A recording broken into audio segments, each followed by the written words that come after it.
Okay, thank you very much for coming on here to Boulder Creek yesterday. We have on here one of Boulder Creek's ex-residents, Shay Burnett. Shay, thank you for coming on the podcast.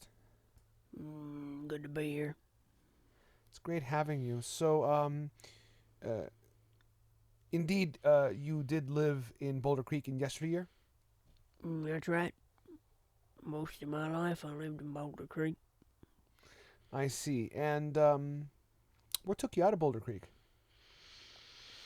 Well, I was setting up on the ridge line, watching the fire smoke one season, and Lord Almighty, if a pterodactyl didn't fly right down out of the sky, scoop me up and bring me to San Francisco. Could you explain some of that? You said you were on the red line?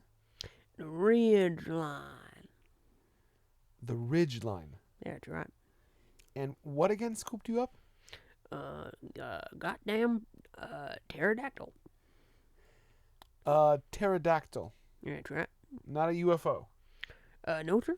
UFOs is conspiracy theory. No extraterrestrials have ever visited this planet. But you were scooped up by a pterodactyl. That's right. Yep. Now, how can you be sure that it is a pterodactyl that scooped you up? That's quite a terrifying experience. You reckon I could get scooped up by something and not know what it was? I, I remember many times biking home and being so distracted by something that I suddenly arrive at home and didn't realize how I got there. I had no memory of all the twists and turns. I just assumed I got there biking. So, let me get this straight. You think a comparable experience to being hoisted into the air bodily by a pterodactyl is riding your bike home and not noticing where you were going on your bicycle?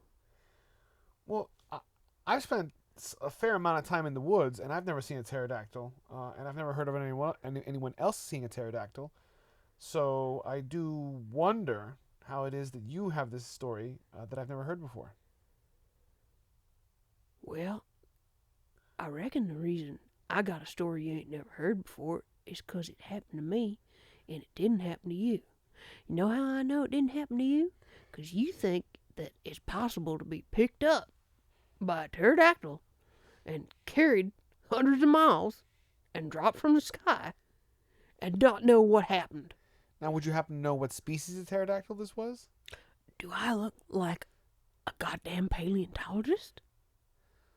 Well, no, but All I know was a big flying dinosaur with big leathery wings and a pointy bit on its head. Picked me up in its talons, flew me through the air, and then dropped me in San Francisco. like on top of a building or down at street level? Actually, it was right outside of San Francisco up in the hills. Which hills? The hills right outside of San Francisco. San Francisco, north of the city, south of the city? Well, let me tell you, I didn't really know my north from my south after being carried through the air screaming in terror by a pterodactyl. I see. So, in fact, your recollection, or at least senses, were somewhat addled by the experience. No, let me just be clear. My senses was working just fine. I could feel, see, and smell a pterodactyl holding on to my human body as I flailed in the air until it deposited me on a hilltop somewhere outside of San Francisco, the exact location of which I was a little too mesmerized by a pterodactyl to recall. And so, what happened then? How is it that you wound up here instead of taking some sort of transportation back home to Boulder Creek? Well, I reckon if pterodactyl brought me here, it must have had a reason. And I figured if I went home, a pterodactyl might come and get me again and put me back where it took me. So I thought, better stay put. And I'm going to tell you what, it worked. I ain't been picked up by a pterodactyl since. Well, thank you very much. It's always a pleasure having you here on Boulder Creek yesterday. It's always a pleasure having guests here on Boulder Creek yesterday, and we hope to have you on again sometime soon. Well, I'll consider it, but you got a big pterodactyl vibe. Thank you very much.